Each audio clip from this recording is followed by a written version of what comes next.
the U.S. economy at the G20 summit.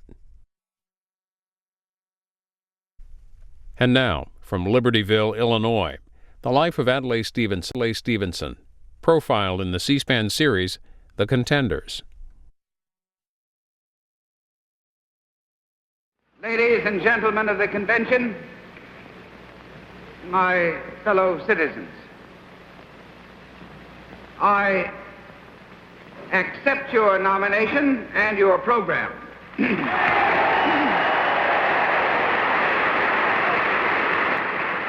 And now, my friends, that you have made your decision, I will fight to win that office with all my heart and my soul.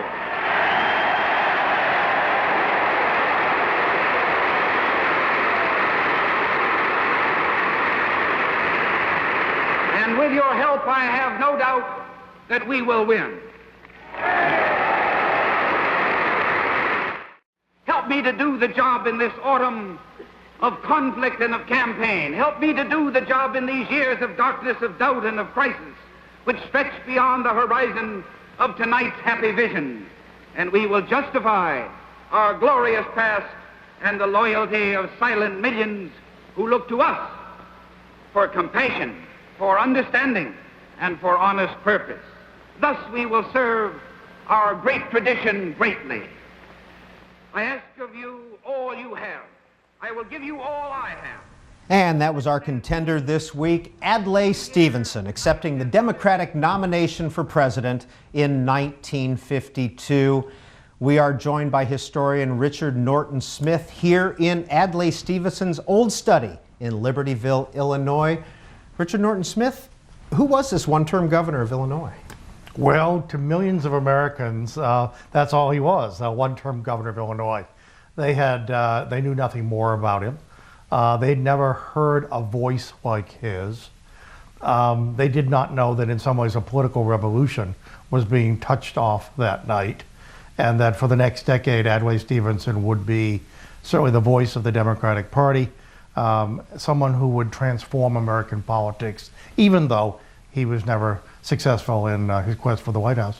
How did he get the nomination in 1952 and in 1956? He's arguably the last candidate to be drafted. He's the last candidate to require more than one ballot at a convention. He didn't want the nomination, is the short answer, especially if the Republicans nominated, as they did, Dwight Eisenhower, who everyone thought was unbeatable and who Stevenson secretly thought wouldn't be such a bad president. But the fact is there was a vacuum in the Democratic Party. Harry Truman was retiring. There was no obvious successor. And Stevenson gave a remarkable welcoming address at the Chicago Convention that had the effect almost of William Jennings Bryan's Cross of Gold. It touched off this draft. And a couple days later, he was delivering the speech that you just heard. And welcome to Libertyville, Illinois and the Contenders. This is the 9th in our 14-week series looking at the men who ran for president and changed American politics. Tonight, our focus is Adlai Ewing Stevenson. 1900 to 1965 were his years of living. We are joined by well-known author and historian Richard Norton Smith. We are live from Libertyville, Illinois, about 40 miles outside of Chicago at the Stevenson family farm. We are in Adlai Stevenson's old study right now in the house. And in just a minute, we're going to be joined by Newton Minow, who worked and knew Adlai Stevenson for years. And we are also pleased to tell you that we will be joined by Senator Adlai Stevenson III, the son of Adlai Stevenson and 10-year senator from the state of Illinois. Richard Norton Smith, before we leave the office here, there are some things sitting around that we want to hopefully get to learn a little bit more about Governor Stevenson. First of all, what is this hand? Well, Stevenson talked about himself saying that he suffered from a bad case of hereditary politics. There are multiple generations of Stevensons that are part of this story. His great-grandfather was a man named Jesse Fell, who actually helped to persuade Abraham Lincoln to run for president in 1860. The Lincoln connection was a very powerful one with Stevenson. This, in fact, is a cast of Lincoln's hand, part of the famous Leonard Volk life mast that was created in 1860. Now, also on the desk here, on Adlai Stevenson's desk, is an address book. Now, some of the names in this address book include Eleanor Roosevelt, Walter and Jean Kerr, Jackie Kennedy, John Steinbeck, Archibald MacLeish. It hints at the Catholicity of Stevenson's appeal. He was a very unusual, he was a non-politician in many ways, who was lionized by intellectuals and academics, by men and women of letters, and eventually by millions of Americans who proudly declared themselves Stevensonians. And standing between us is this old office chair. Yeah, a very historic piece. This, in fact, is Governor Stevenson's cabinet chair.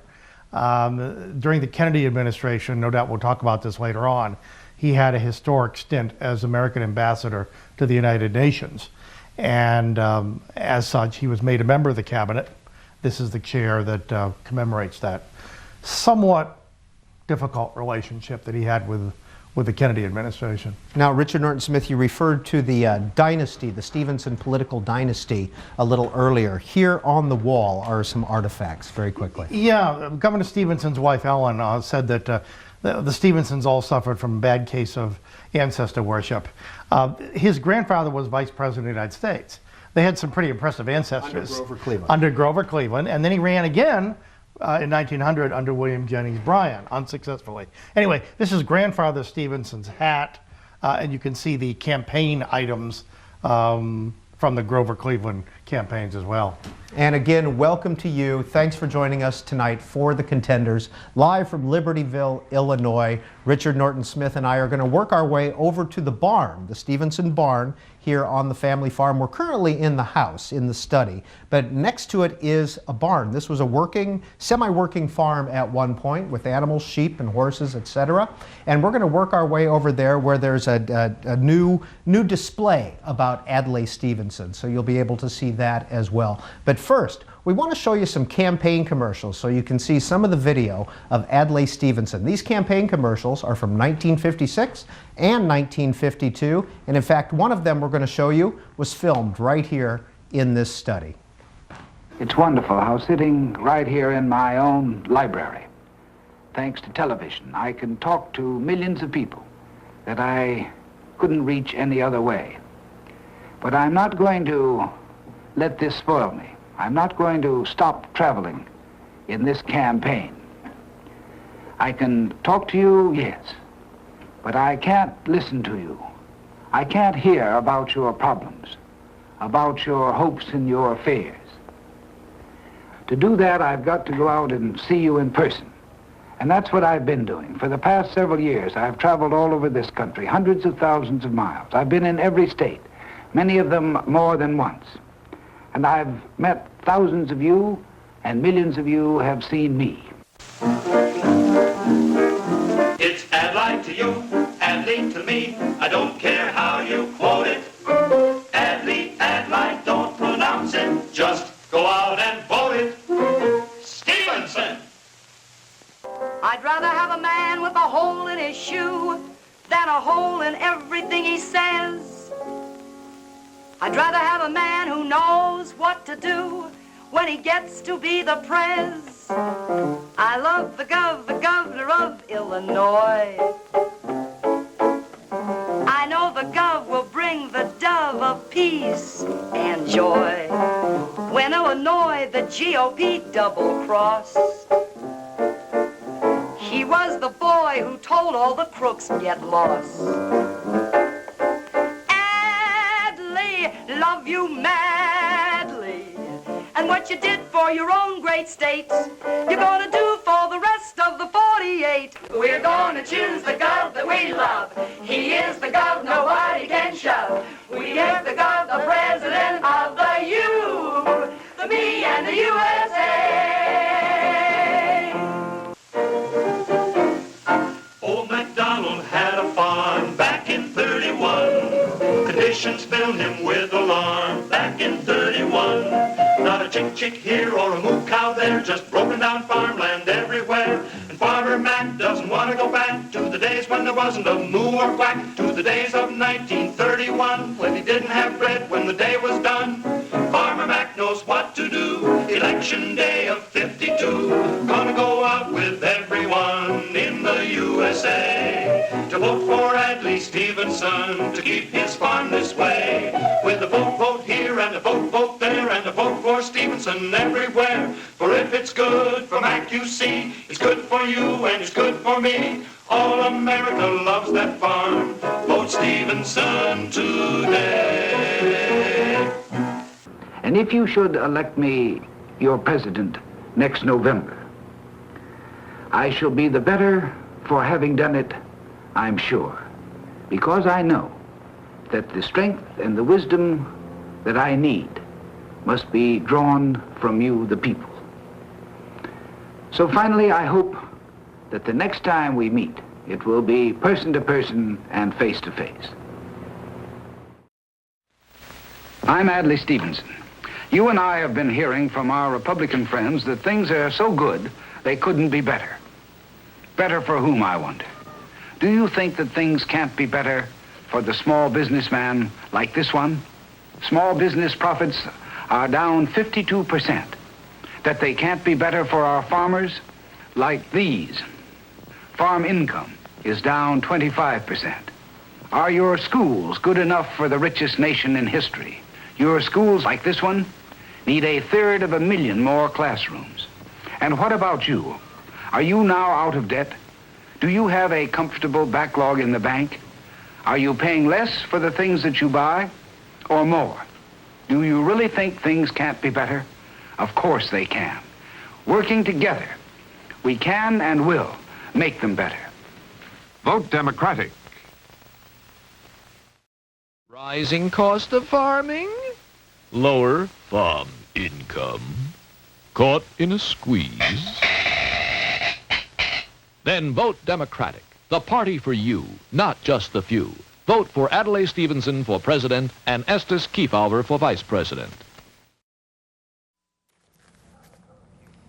And we are back live at the Stevenson farm in Libertyville, Illinois. Richard Norton Smith and I are now joined by Newton Minow.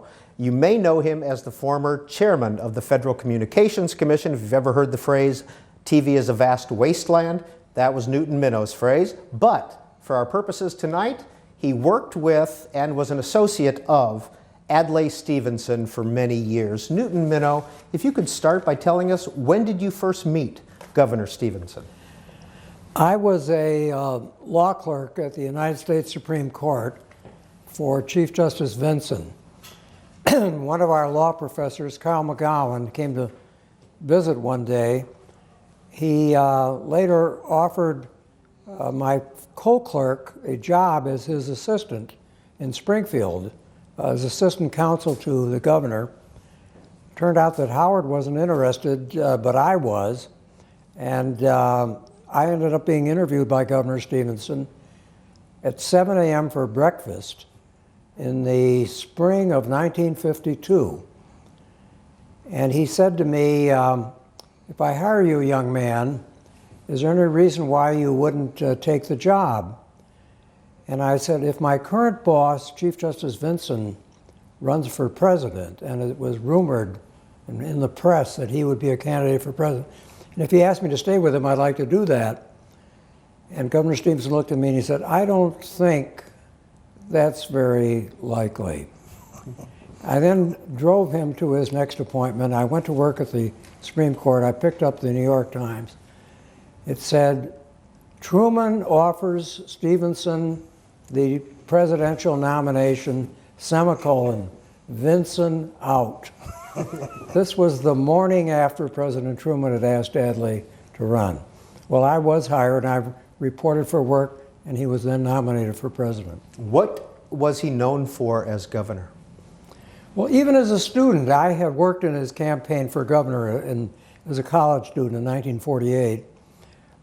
He was known as being, first of all, totally honest, which is not necessarily a prerequisite for election in Illinois. But he was a different kind of candidate. He was honest. He was an intellectual. He cared deeply about good government, and he brought a whole different culture and tone to the office of governor. Richard Norton Smith, the U.S. in 1952. Set the stage for us. Well, politically, there's no doubt, I think one of the reasons, and you would know much, much better than I, that entered into his hesitation, at least, about seeking the presidency, was the sense that the Democrats had been in power for 20 years. And even the most partisan Democrat, who thought they'd been 20 glorious years, nevertheless thought that perhaps the party, as well as the country, would be well served by a change. But the great issue was which Republican Party would replace Harry Truman if Harry Truman were to leave. Would it be the isolationist conservative Midwestern Party of Bob Taft, or would it be the internationalist, if you will, modern republicanism of Dwight Eisenhower? And Stevenson had to, among other things, weigh and calculate the chances of which party he might be running against. He was very reluctant to run, wasn't he? He did not want to run, and of course it was, who could have beat Dwight Eisenhower? It was like running against Jesus Christ. It was an impossible thing to win. And as Richard said, he's got it exactly right. If it had been Robert Taft as the opponent, I think Adlai would have relished running, because there would have been a clear difference in philosophy about America's place in the world. But you got to remember, the Democrats tried to draft General Eisenhower. The Democrats tried to get Eisenhower to run as a Democrat. Eisenhower was a candidate of both parties.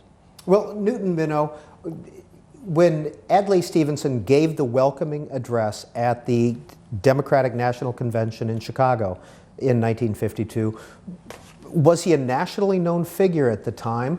Was he considered a candidate? He was not that well known. I remember the first time he appeared on national television was that spring. He was on Meet the Press. It was the first time he was ever on national television. And Adlai was never any good on television. Why? If you were with him, he was a lot of fun. He had a great personality, and you always went away feeling better about yourself. But when you watched him on television, he was either nervous, but he was never himself. But the country didn't know him. So he gives the welcoming address, and he essentially gets drafted, wins on the second or third ballot. Is that correct? That's right, and it was really unfortunate for him because the timing was wrong. If he had run for president against a Dwight Eisenhower, he probably could have won. Well, and remember just how different the Democratic Party was in 1952. Who does he pick for a running mate? John Sparkman, senator from Alabama. It's still the Solid South, and in fact, he has to worry about keeping the Solid South solid. Exactly, and it taught me a lesson also about how we pick vice presidents. John Sparkman was picked at the last minute. Did he have a relationship with John Sparkman? No, not really. And the way we do things in this country, it's amazing we've staged it so successfully for a couple of hundred years. Did Kefauver want to be on the 52 ticket? Kefauver, I think, was always interested in running for president. Adlai did not like Kefauver at all, and was unfortunate. Senator Estes Kefauver. Yes, of Kentucky. Tennessee. Who ended up, of Tennessee, excuse me, who ended up being the vice presidential candidate in '56. Who Harry Truman liked to call cow fever. He liked him even less, I think, than Stevenson. Well, Richard Norton Smith and then Newton Minow, Harry Truman in 1952, and his relationship with Adlai Stevenson. Well, I think it's Truman, who today is regarded as a near great president, someone that we all look up to for his decisiveness, for his ability to make big decisions, and to commit the United States in the Cold War. But the fact is, at the time, he was a very unpopular president. The Korean War was an unpopular war. He had fired Douglas MacArthur, which again today, basically there's a consensus he did the right thing for the right reason, but at great political cost. So Harry Truman had been in power 7 years. And he had decided 7 years was enough. He had the power to prevent cow fever from becoming the nominee. He probably had the power to make Adlai Stevenson the nominee, but with that power went, in some ways, the dead weight of the Truman administration. And my sense is that Truman and Stevenson's relationship never quite recovered from that fact. I think it was worse than that. And there was another factor. There had been a lot of corruption in the Democratic Party. There had been a scandal with one of President Truman's assistants, and there had been, it was not a happy thing to become the Democratic candidate for president in 1952. Especially if you had Harry Truman's imprimatur on you. As I left the Supreme Court to go to work for Stevenson, I went to see the Chief Justice to say goodbye, and he was very, very close to President Truman, Chief Justice Vinson. And the chief said to me, your guy's not going to make it. And I said, what? He said, no. He said, I was with the president last night, and he told me that he's lost patience with Adlai. He doesn't say yes, he doesn't say no. It's going to be Barkley, Alben Barkley. Alben Barkley was then the vice president of the United States. Age 74. Right. And they actually tried to get it for Barkley, but everybody said, he's too old. So that opened it up again, and then Stevenson was drafted. And we are live from Libertyville, Illinois, the Stevenson family farm about 40 miles outside of Chicago. The phone numbers are on the screen because we want to hear from you as well, especially if you remember Adlai Stevenson as a candidate. 202 is the area code, 737-0001. For those of you in the East and Central time zones, 202-737-0002 if you live in the Mountain and Pacific time zones. The results in 1952, by the way, that election was held 59 years ago tonight, November 4th, 1952. Adlai Stevenson won 27 million votes. He got 89 electoral votes, and he won 9 states. Dwight David Eisenhower, 442 electoral votes. He won 34 million votes, and he won the rest of the states, which would have been 40 some at that point, 41 states. The one thing to keep in mind about that election is to compare it with 1948. In losing, Governor Stevenson got 3 million more votes than Harry Truman had. In winning 3 years earlier, Dwight Eisenhower got 12 million more votes than Tom Dewey.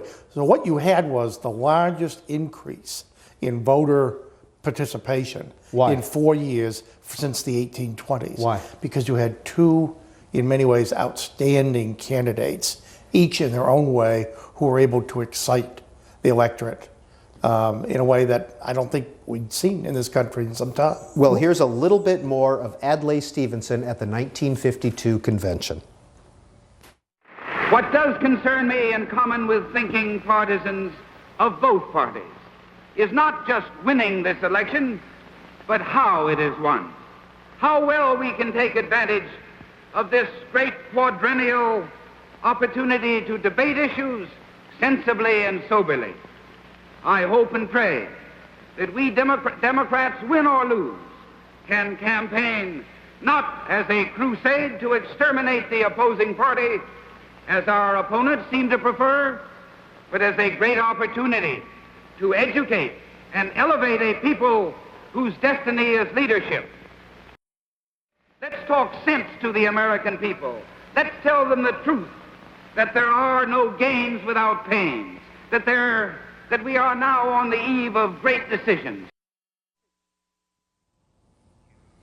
Newton Minow, where were you 59 years ago tonight? I was in the governor's mansion, and I think one thing that really taught the American people about Governor Stevenson was the way he conceded defeat. He gave the most graceful, patriotic talk. He pledged to support the newly elected President Eisenhower and would give him every support. And he ended with a story that he remembered from that Abraham Lincoln used to tell. It was a story about a little boy who stubbed his toe in the dark. And he said, It hurts it hurts too much to laugh, but I'm not old enough to cry. Too old to cry. Oh. And with that, I think people saw his character, that he was a patriot who loved his country and was willing to support a new president despite the fact that he lost. Let's take some calls. The first call we have up tonight is Paul in Davenport, Iowa. Paul, Adlai Stevenson is our contender tonight. Please go ahead. Oh, hello. I want to, first thank C-SPAN for doing this. This is really a great series. My question is this. I have recently finished reading Conrad Black's Richard M. Nixon, and in it, he puts forward a very negative view of Stevenson's 56 campaign for president. He claims that he spent too much time attacking Richard M. Nixon, the vice president, rather than the actual president, and actually said it was kind of a blemish on a very stellar career. My question to you is this. Do you think the 1956 campaign was a low point of Stevenson's political career? Did he spend too much time attacking Nixon? And in 1956, what could he have focused on besides Vice President Nixon to perhaps make the election closer? Should he have focused on farm issues more, or should he have focused perhaps on war and peace issues because of the Suez Crisis and such things? Thank you very much. Thank you, Paul. Goodbye. Thank you, Paul. Let's start with Newton Minow. 1956 campaign. 1956 campaign, in my opinion, was not as stellar as it was the 1952 campaign. The reason for the emphasis on Nixon in 56 was the fact that President Eisenhower had suffered a bad heart attack. He'd had some bad health problems. There was great concern in the country of what would happen if President Eisenhower was reelected, but that he died during the second term and that Nixon became president. So there was a very good reason to go after Nixon, because Nixon would not, as it turned out later, sadly, did not have the character to be president. Yeah, and I would actually say that I think the 56 campaign, stylistically, I certainly understand where you're coming from. But from a historical standpoint, in some ways, it's the campaign that in many ways laid the groundwork for the new frontier and the Great Society. And specifically, that's the campaign when Adlai Stevenson, against considerable odds, for example, embraced the idea of a nuclear test ban treaty. That's the campaign when Stevenson endorsed a constitutional amendment so 18-year-olds could vote. I mean, in terms of foreshadowing policy to come, 56 turns out to have been a fountainhead of ideas. But you are right.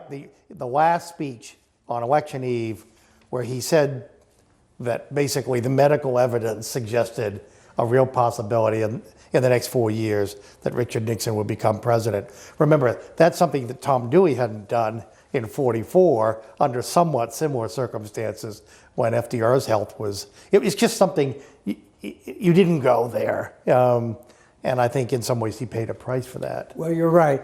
The nuclear test ban, which was a very unpopular point of view to take in 1956, but he took it very courageously because he believed in it deeply. And I remember he said, someone asked what the weapons would be in World War IV. And he said there'd be sticks and stones. And he made his point. Newton Minow, between 1952 and 1956, was Adlai Stevenson angling to get the nomination again? I'd have to answer that with a yes and a no. I think he would hope that he might someday be president, but he also knew if he ran against President Eisenhower again, that the odds were very much against it. I was one of the few people around him who urged him not to run in 1956, but he felt an obligation to the Democratic Party. Here's a little bit of Adlai Stevenson at the 1956 convention, also held in Chicago. I come here on a solemn mission. I accept your nomination and your program.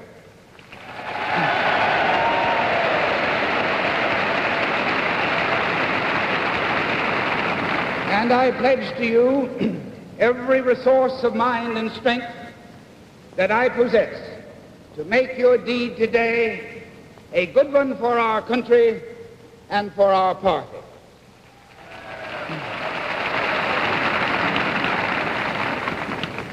Four years ago, I stood in this same place and uttered those same words to you. But 4 years ago, I did not seek the honor that you bestowed upon me. This time, as you may have noticed, it was not entirely unsolicited.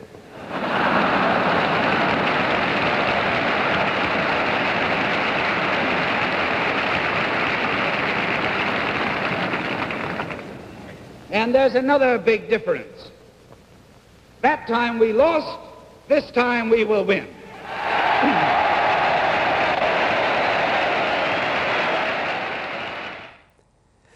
Newton Minow, you started laughing while you were listening to that video. When he said it was unsolicited, it reminded me in 1955, Governor Stevenson gave a speech at the University of Texas, and I was asked to go with him. And it was right after President Eisenhower had suffered his heart attack. Lyndon Johnson, the majority leader of the Senate, had also suffered a heart attack. And we were to spend the night at Lyndon's ranch. And we drove in the car with Sam Rayburn, the Speaker of the House. Got there late. Mrs. Johnson was very upset because the doctor had told her that Lyndon should be sleeping, and here he'd waited up till very late in the night, 2 in the morning for us. And on the way home, just the two of us were traveling. Adlai said to me, Sam and Lyndon say that if I want the nomination next year, I'll have to run in the primaries. I said, they're right. I said, if President Eisenhower, because of his health, doesn't run, every Democrat is going to want the nomination, and you'll have to fight for it. If President Eisenhower does run, you ought to forget about it. He said, well, he said, I'm not going to run those primaries. I'm not going to be a candidate like I'm running for sheriff, running around those shopping centers shaking hands. I'm not going to do it. And of course, he ended up doing it because that's the way the system operated. And he eventually won the nomination after winning a couple of the primaries. Joe in Los Angeles, we're talking about Adlai Stevenson tonight on the Contenders. Go ahead with your question or comment. Yes, I wanted to jump ahead to the 1960s. And specifically what you thought Stevenson's relationship with the Kennedys, Jack and Bobby, was. And I know that he then ran for president, or was nominated in the nomination convention in '60. And because of that, there was ill feelings with Jack Kennedy, and he wasn't made Secretary of State. What would have happened if Adlai had been made Secretary of State, and would the situation in Vietnam have been different? Thank you. Let's start with Richard Norton Smith. Help us to set the stage here. Well, that's a very large subject. I know we've got some material for later on. I know we're going to, I think, talk about this with Senator Stevenson, who was there. It is certainly true that there was not a warm relationship between the Kennedys and Governor Stevenson. In 1956, Stevenson had done something no one else had done.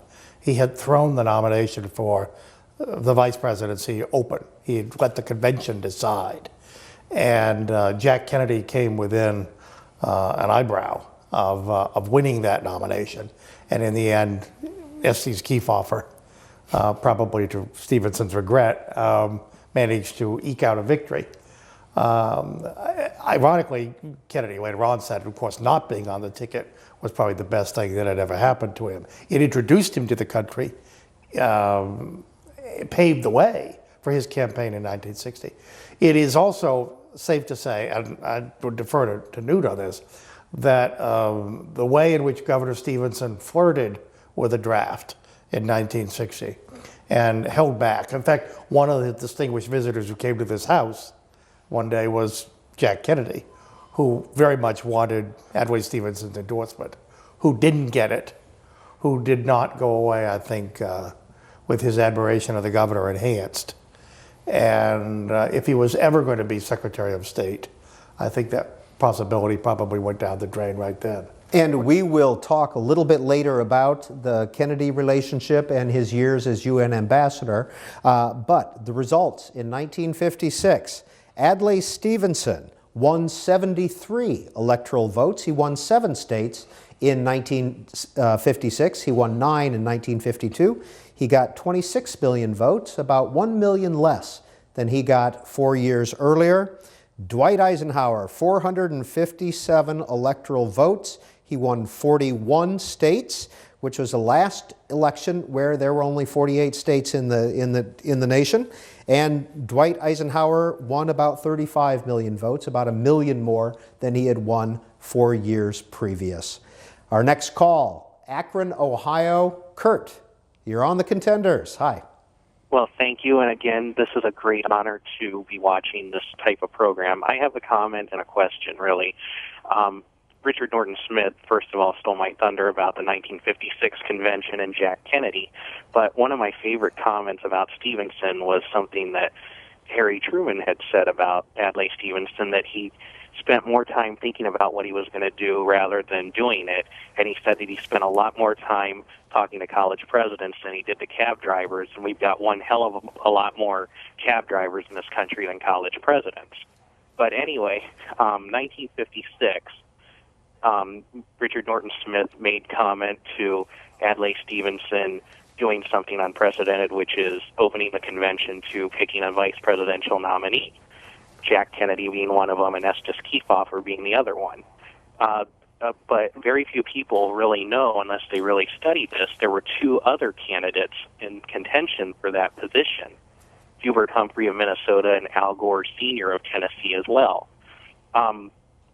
My question then is, seeing as how Jack Kennedy was out of it and Estes Kefauver became the nominee for vice president, would that ticket have been a little bit better had it have been Al Gore Sr. or Hubert Humphrey versus Estes Kefauver? And also,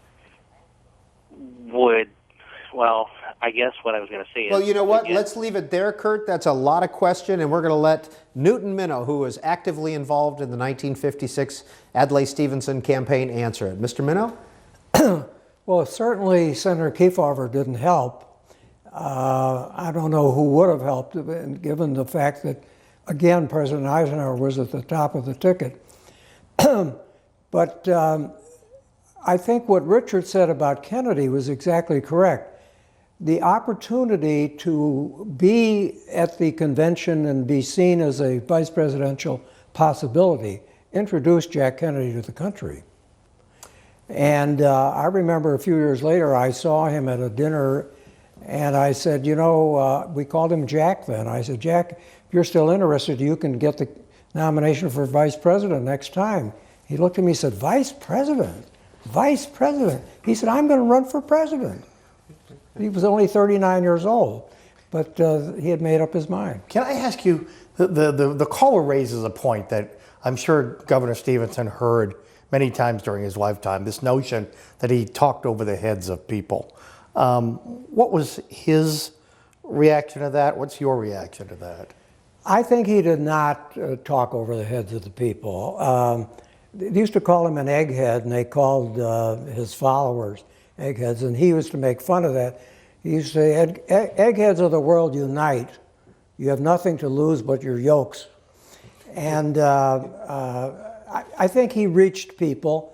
He had a great sense of humor. One time he gave a speech, I was with him in San Francisco, and a woman came up to him after the speech. She said, Governor Stevenson, after that speech, every thinking American is going to vote for you. And he said, well, thank you, madam. He said, unfortunately, I need a majority. So he knew what the situation was. Next call for our guest comes from Nashville, Tennessee. Hi, Martin. You're on the Contenders. Hi, thank you. It's a great show. I was going to touch on this intellectual thing because my father was an academic, and I grew up in Washington, D.C. as a child of the 60s, and I remember my father talking about how great Adlai Stevenson was, what a brilliant man he was, and what an intellectual, and how great that was for the country, and of course he never won. But the reason I'm calling is I was struck by that 1952 electoral map, and I noticed that it seems like the Sparkman strategy won since he got all those southern states, but strangely enough, he didn't get Tennessee, which is Kefauver's state, and he didn't get his own state, Illinois. And what to make of that? That reminds me of Al Gore in 2000. Richard Norton Smith. Yeah, I think, again, Nuke would know better. I think it certainly pained him that in neither of those presidential elections he won Illinois. Remember, he had been elected governor of Illinois in 1948 by the largest margin in the history of the state. What was then a conservative, isolationist state elected this New Deal liberal Democrat. And it was not surprising that I assume he thought he counted on winning it in '52. He did, and for example, if he had run for governor in 1952 instead of president, even with President Eisenhower running on the Republican, he would have won the governorship again by a larger margin than he won in '48.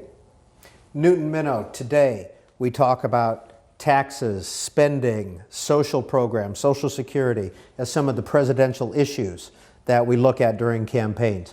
1952, 1956, what were two or three of the main issues that were talked about on this campaign and that Adlai Stevenson stressed? 52, the big issue that I think helped President Eisenhower enormously was Korea. We were bogged down in a war there. President Eisenhower said, I have a plan, I will go to Korea. And the country thought that meant, well, he'll end the war in Korea, which he did. That was important.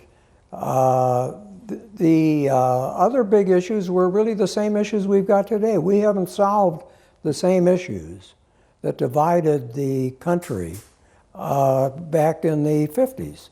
The role of education, the economy was better then than it is now. I think there was less unemployment. But I think this country is equally divided. If you look at the last 10 presidential elections, with the single exception, I think, of Johnson and Goldwater in 1964, with that exception, they've all been decided by a few points. The country is basically equally divided. In 1956, here is a little bit of Adlai Stevenson talking about the Democratic platform. We are on the threshold of another great, decisive era. History's headlong course has brought us, I devoutly believe, to the threshold of a new America, to the America of the great ideals and noble visions. I mean a new America where poverty is abolished and our abundance is used to enrich the lives of every family. I mean, my friends, a new America where freedom is made real for all without regard to race or belief or economic condition.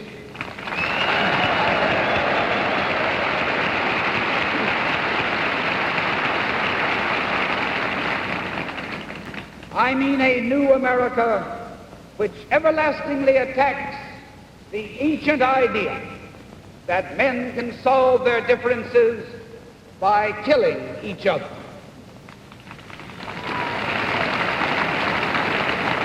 These are the things I believe in. These are the things I will work for with every resource I possess. And we are live in Libertyville, Illinois at the Adlai Stevenson Farm, Boston. You're on the air. Go ahead, Dick. Hi, how are you? Hello? Good. We're listening. Please go ahead with your question or comment. I was very young during the era of President Kennedy and Adlai Stevenson, and I want to share to you an emotional thing that I will probably take to my grave.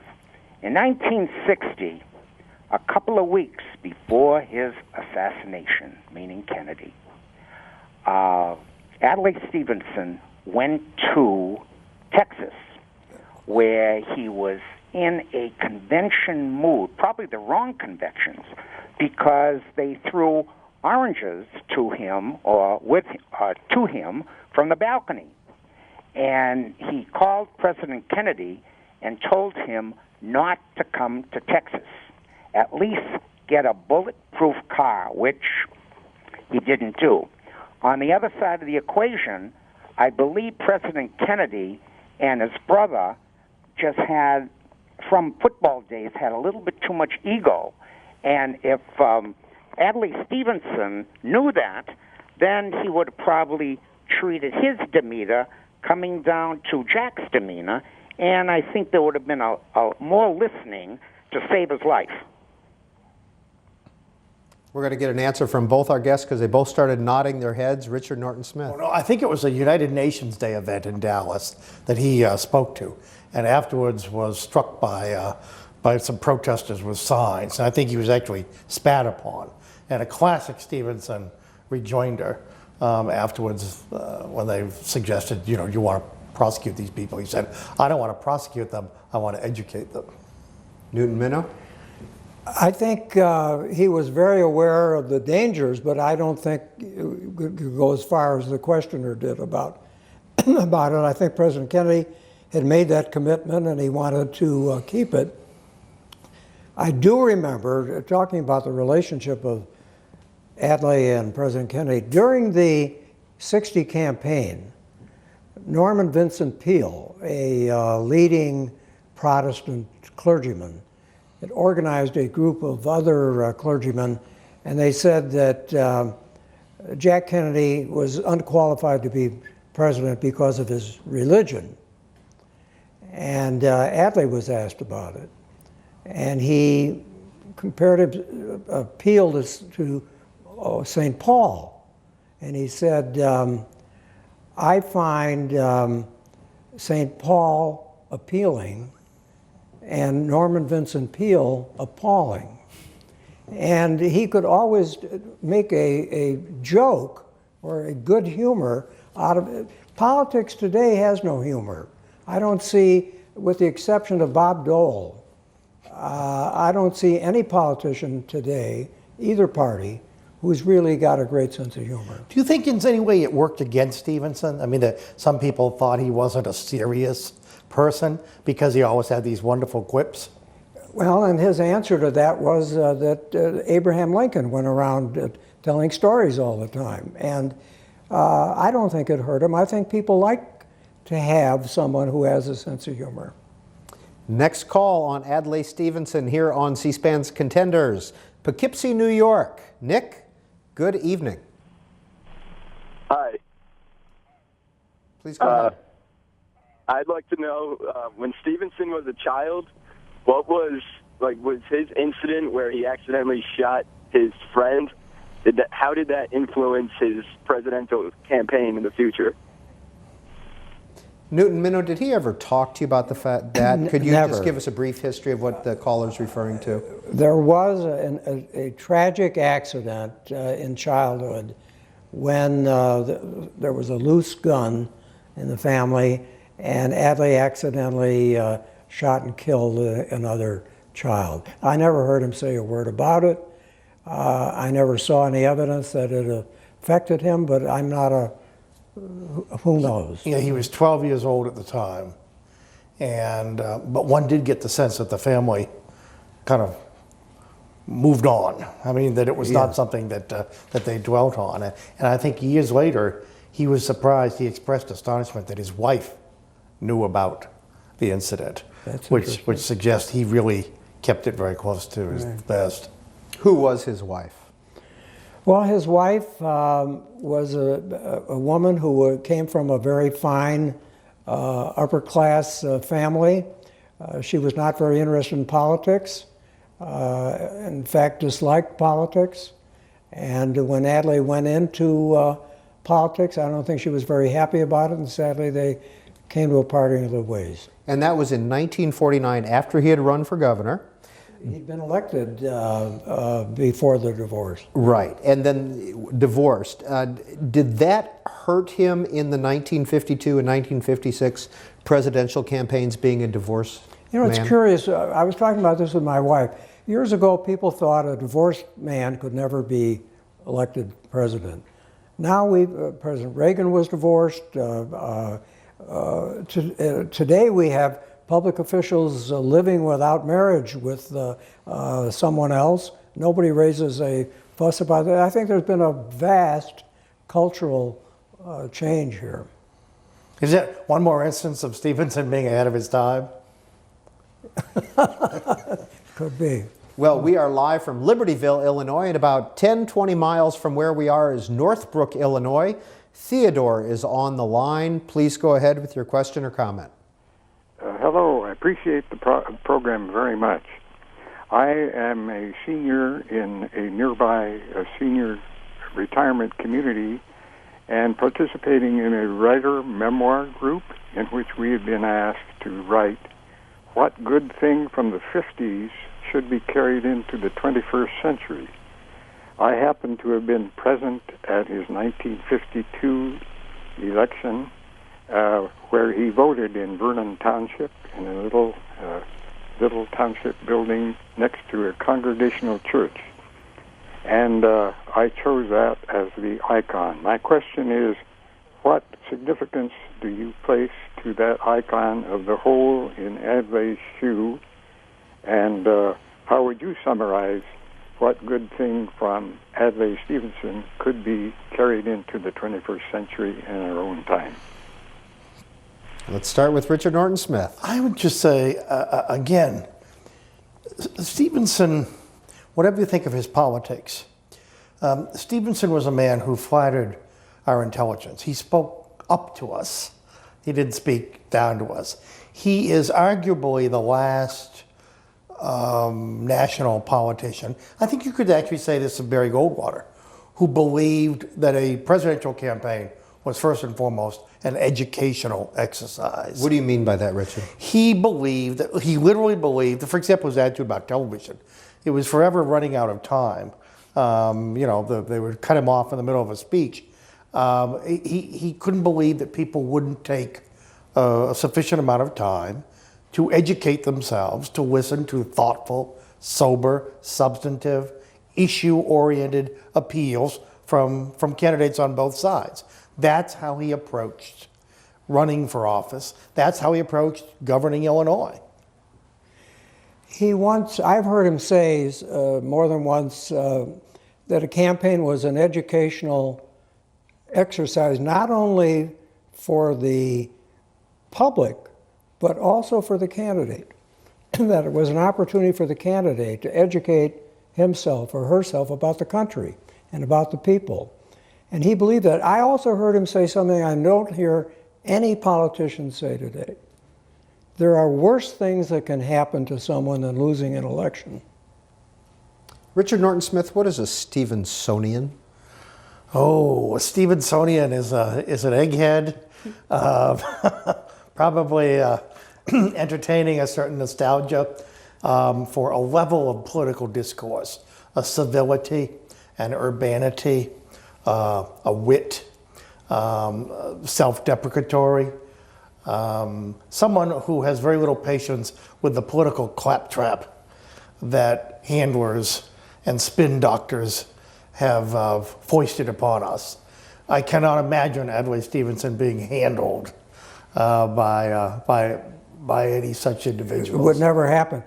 I once was a member of an American delegation to a conference in Japan, and in our delegation was Don Rumsfeld, who then was a member of Congress.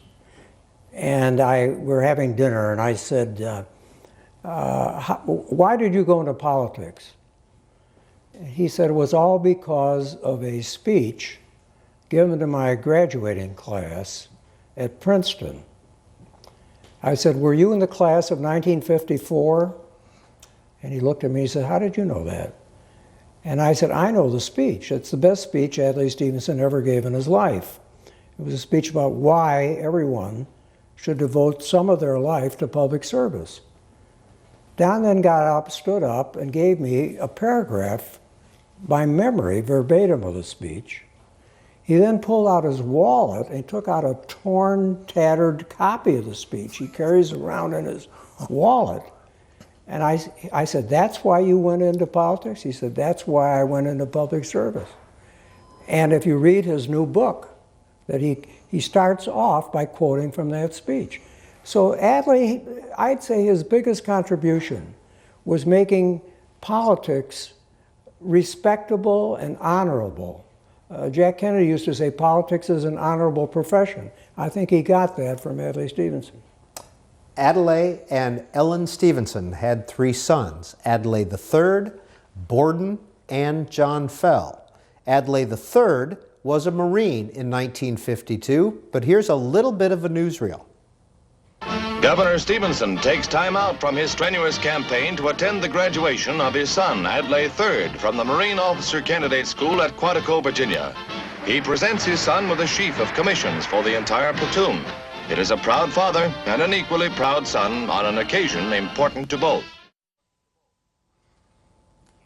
And now live on your screen is Senator Adlai Stevenson III. He is in his father's study here on the Stevenson farm in Libertyville, Illinois.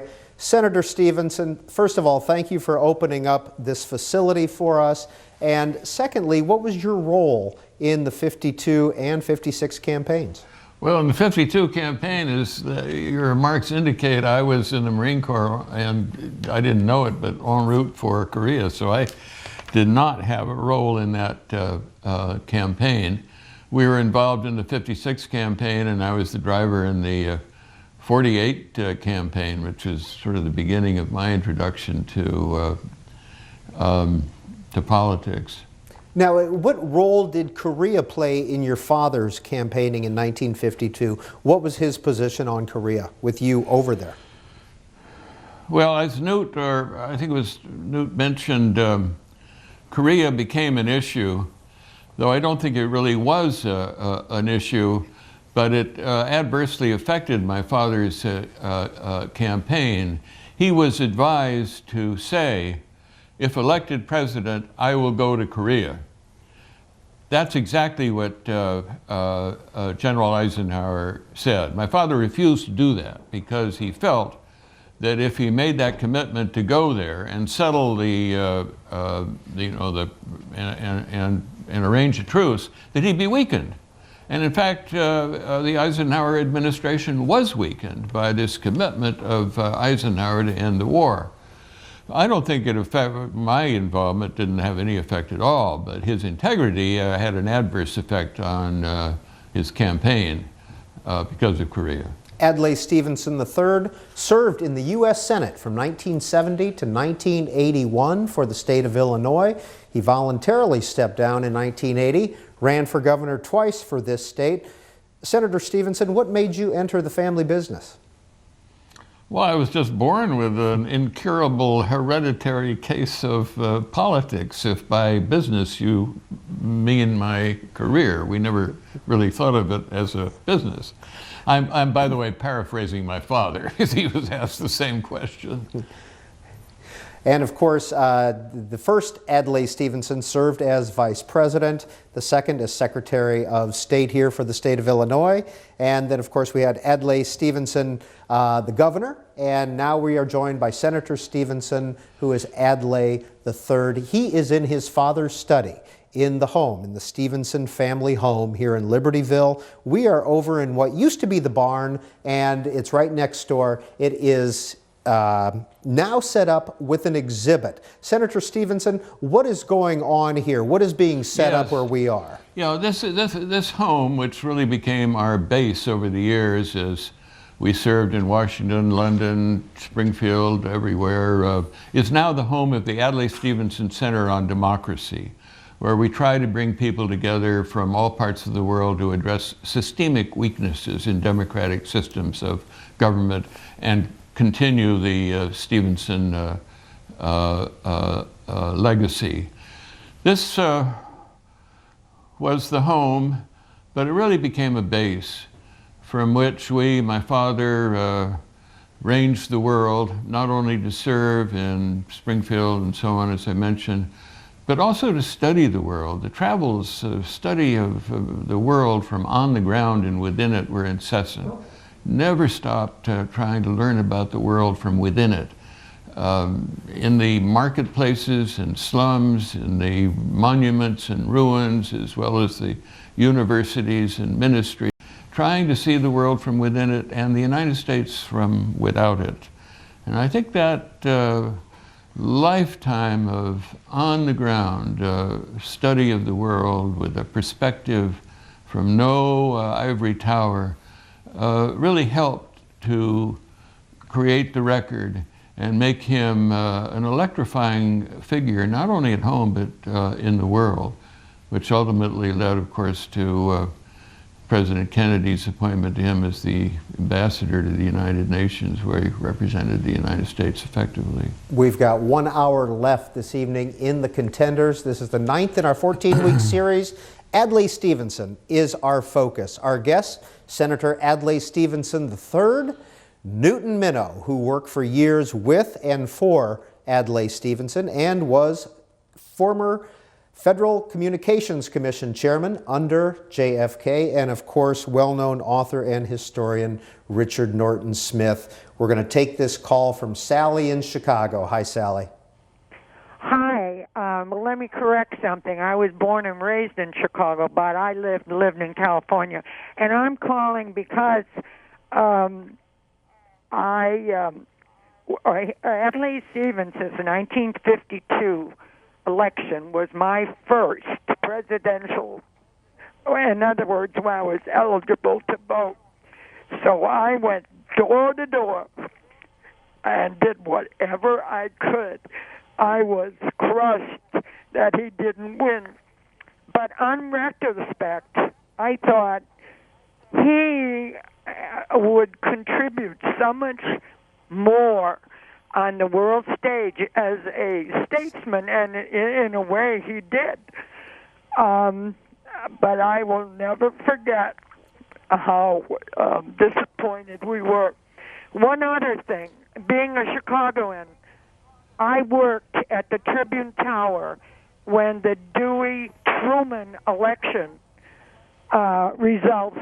You never saw such panic in your life as was in the Chicago Tribune. I will let you go and get your response off air. Thank you. I think we could talk to Sally all night, but Senator Stevenson, if we could start with you. You heard the emotion in her voice.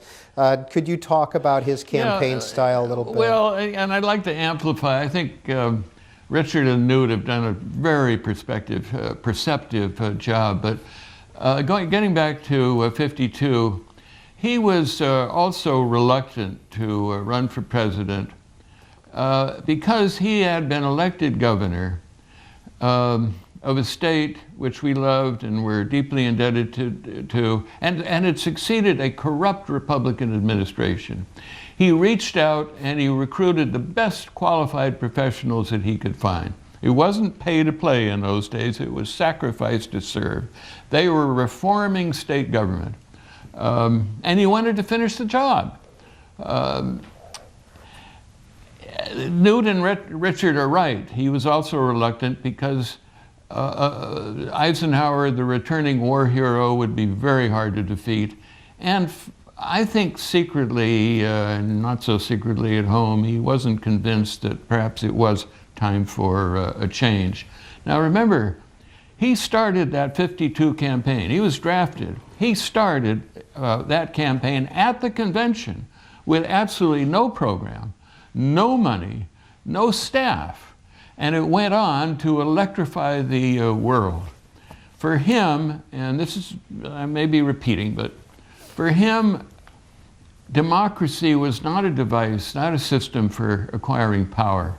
It was a system for informing the people so that they could make a sound judgment. He said, trust the people with the truth, all the truth. what wins is more important than who wins. So in response to another suggestion, the 56 campaign was really more substantive because he'd had more time than the 52 campaign. But he used the campaigns and the interim as titular leader of the party. We don't have titular leaders of the party anymore. And advisory councils to lay what Arthur Schlesinger called the programmatic foundations for the new frontier and the Great Society. In fact, I heard Arthur Schlesinger, the late and famous historian who was very close to Newt and also to Jack Kennedy here in Illinois, once called, we always called Jack, John F. Kennedy, the executor of the Stevenson Revolution. But those campaigns were aimed not only at the American people, and they were substantive. He used half-hour blocks of time for eloquent, substantive speeches. They were also aimed at the world, and it listened. Now, Senator Stevenson, you talked about the 52 and the 56 campaigns. Your father lost about 1 million or so votes between those and a couple more states. And what did he not do as well in 56, or do you think did he make mistakes? Oh, I think well, first of all, Eisenhower was enormously popular. Remember, these were years of economic prosperity and growth. Ike was popular. The war was getting, I can't remember when exactly, but ended in, no, that would come later, in Korea. No, what happened, well, I mean, one of the things that happened, I think Eisenhower would have gotten re-elected probably anyway, was the uprising in Hungary and the invasion of Suez by France, Britain, and Israel. These international crises rallied the country, as they always do, behind the president. And from then on, there just really wasn't much doubt about the outcome. Richard Norton Smith. Well, I just want to go back to the 52 campaign and Senator Stevenson's point, which of course is absolutely accurate, that he started out with nothing. In fact, there was a debate over where to have the political headquarters, whether Truman expected it to be in Washington. Well, no, it was in Springfield. But the story is told, and you can tell me if it's true or not, the story is told, and he didn't expect it to be publicized, which again is revealing, that one night, very shortly after the convention, he came back to Springfield, and conscious of these crushing responsibilities that had just been handed him, he left the executive mansion one night by himself, without guard, entourage, and walked to the Lincoln home at Jackson and 8th Street, knocked on the door. Of course, the custodian recognized him. It was not then a National Historic Site. Let him in, and he sat all by himself in the Lincoln parlor for some period, reflecting, meditating on a man who had confronted even greater responsibilities 100 years earlier. But the interesting thing about that story is not only that it happened, but that Stevenson didn't publicize it. He didn't expect anyone to know about that story. Is that accurate? It's true. In fact, he didn't. None of us knew about it until later. Years later, I said, I read this. Is it true? And he said, yes, but he didn't talk about it. No, you have to understand that this story, the family's involvement, goes back to Jesse Fell, 5 generations. I've tried to record it. American Politics and History as we knew it in the Black Book. It begins with Jesse Fell, who was Lincoln's patron. Lincoln was a constant presence in this family. Right here is a little evidence. Lincoln was an inspiration. Woodrow Wilson, former president of Princeton. My father was a graduate of Princeton in 1922. Wilson was an influence also. The enlightened internationalism of Wilson heavily influenced my father. But Lincoln, who might never have been president without Jesse Fell, the citizen who, among other things, proposed the Lincoln-Douglas debates.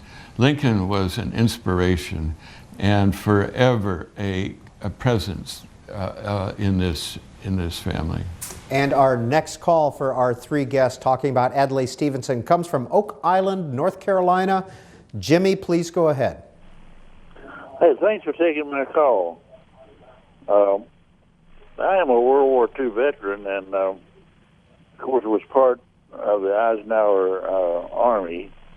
But I didn't feel like at the time.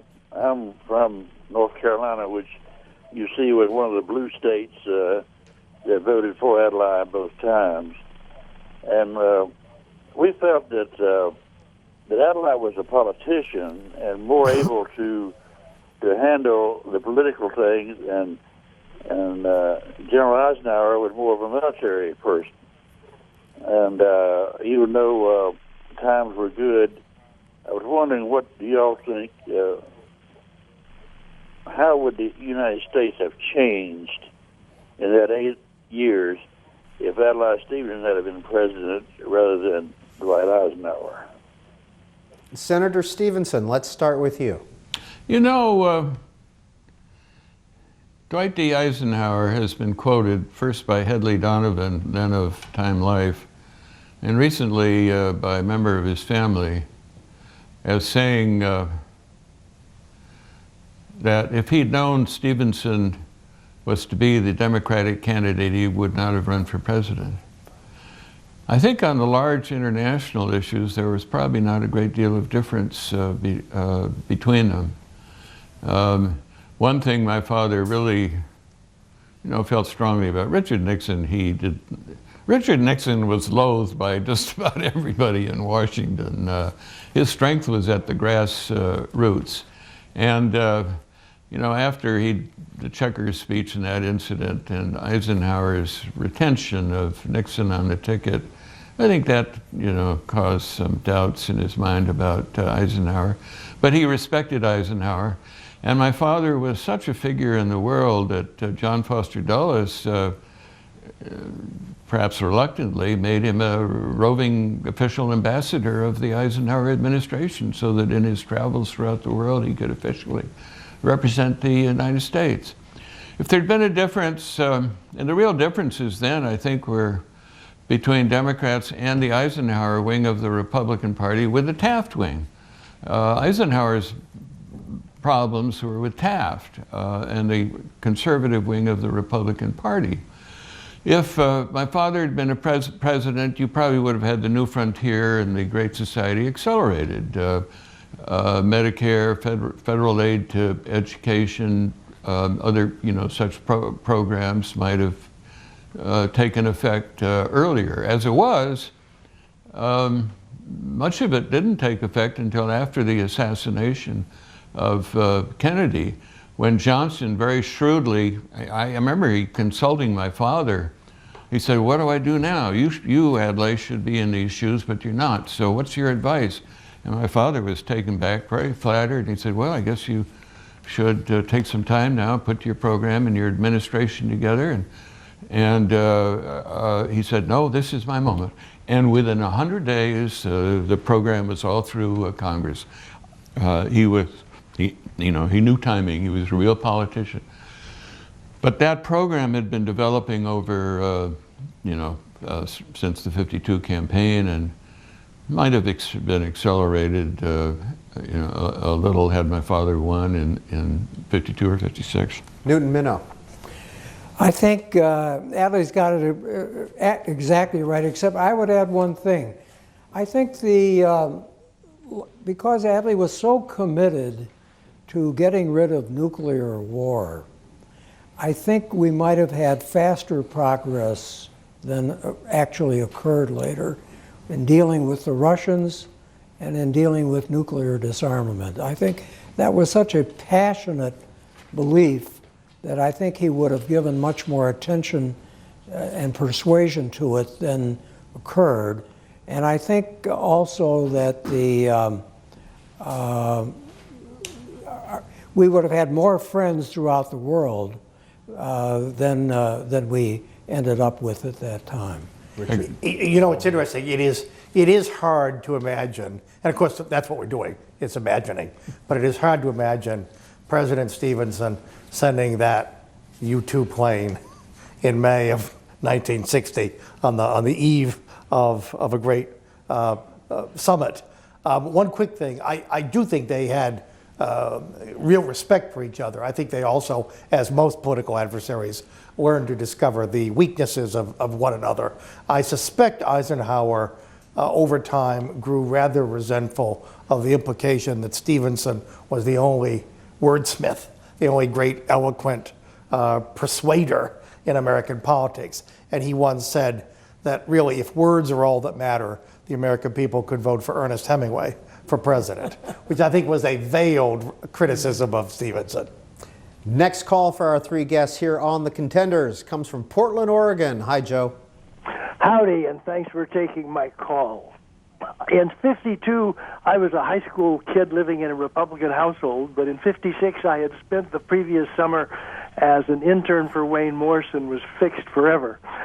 I remember well how in '56 there was a disappointment kind of at the convention because there wasn't really a contest as there had been in '52, and I wondered if you could elaborate more on how the decision was made to throw it open to the convention, whether it was really just so everybody could have a good time, or whether it was at least in part to be able to dodge the animosity of all of the candidates who didn't get it. Newton Minow, if you could start, and then Senator Stevenson, we want to hear about your role. I think Adlai felt that he had seen firsthand how the vice president was picked in '52. It was so casually done. He realized it needed much more attention. He also was under a lot of pressure. He was fond of Hubert Humphrey. He didn't like Kefauver, even though Kefauver had been in the primaries. He thought Jack Kennedy was very promising, but was too young and too inexperienced. And so he also decided it would give a lot of excitement to the convention, which had been pretty much prearranged as to his own nomination. So he decided to open it up, and I think it turned out to be, as he predicted, it turned out to be an exciting contest, and it introduced Jack Kennedy to the country. So there was a lot of good things with it. Newt has it right. The outcome of the presidential balloting was a foregone conclusion. So to create some excitement and interest, he decided to throw open the balloting for vice president. And quietly, we were all rooting for John F. Kennedy, though we had a great deal. My father adored Hubert Humphrey, and Senior Senator Al Gore were first-rate public servants. But I remember at the State House Inn at the convention, when the balloting was seesawing for vice president and Kennedy was ahead, running downstairs to Kennedy's suite where Sergeant Shriver, his brother-in-law, was guarding the door. Running in, Jack Kennedy was pulling up his trousers, shook his hand and congratulated him, and by the time I got back up to my father's suite, I saw him lose to Kefauver. We, all of us, were rooting for Jack Kennedy, but Newt is absolutely right. This brought Kennedy to the nation's attention, and also spared him involvement in a failed campaign for president, vice president. Well, let's move 4 years ahead to the 1960 Democratic Convention in Los Angeles.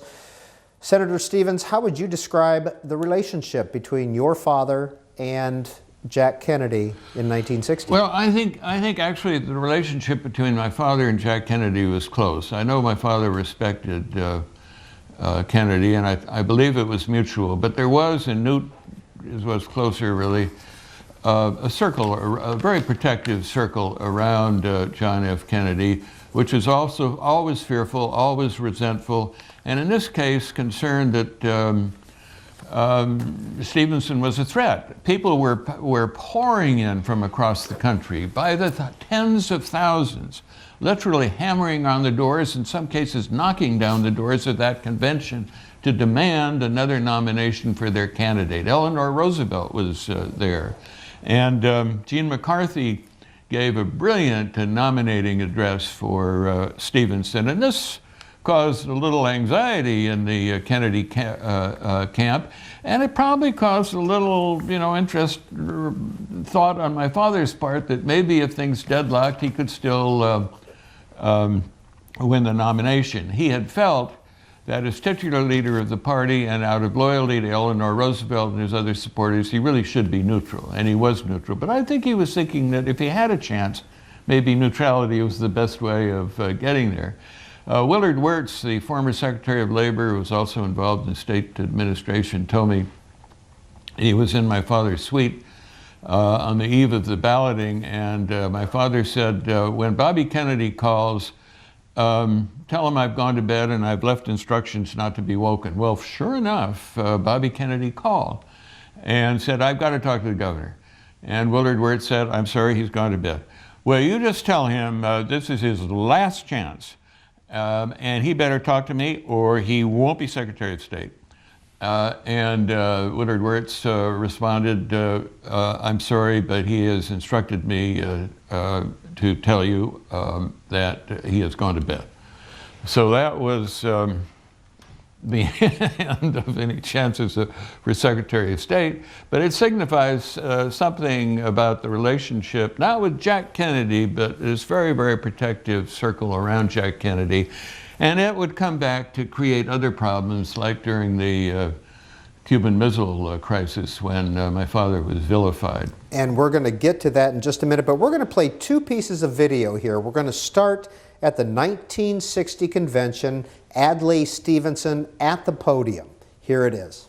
I won't attempt to tell you how grateful I am for this tumultuous and moving welcome to the 1960 Democratic Convention.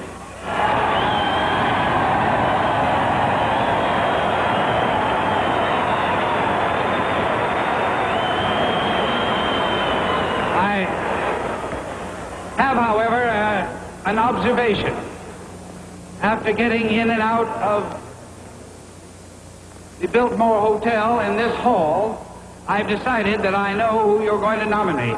It will be the last survivor.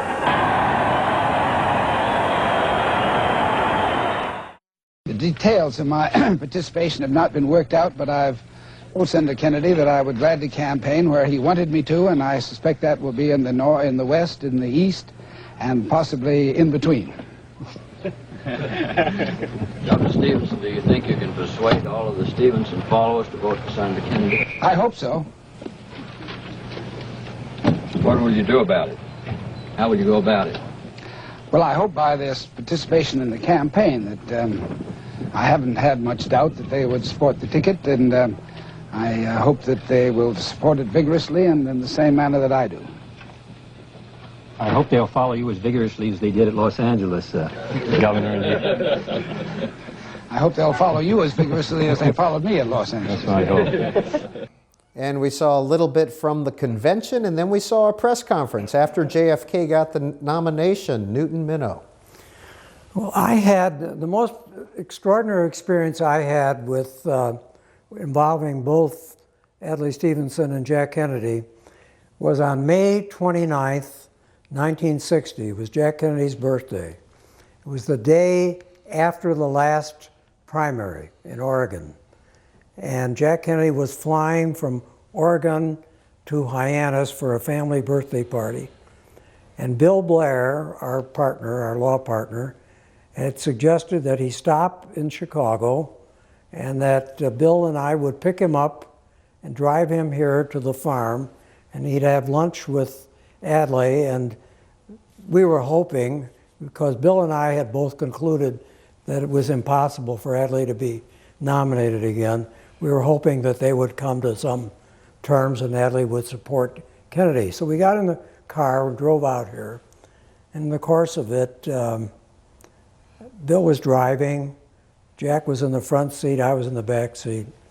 Jack Kennedy said, do you think I should talk to him about Secretary of State? And Bill was smarter than I did, he didn't say anything. It was silence, I couldn't stand the silence, so I said, I wouldn't do that if I were you. And he looked at me and he said, why?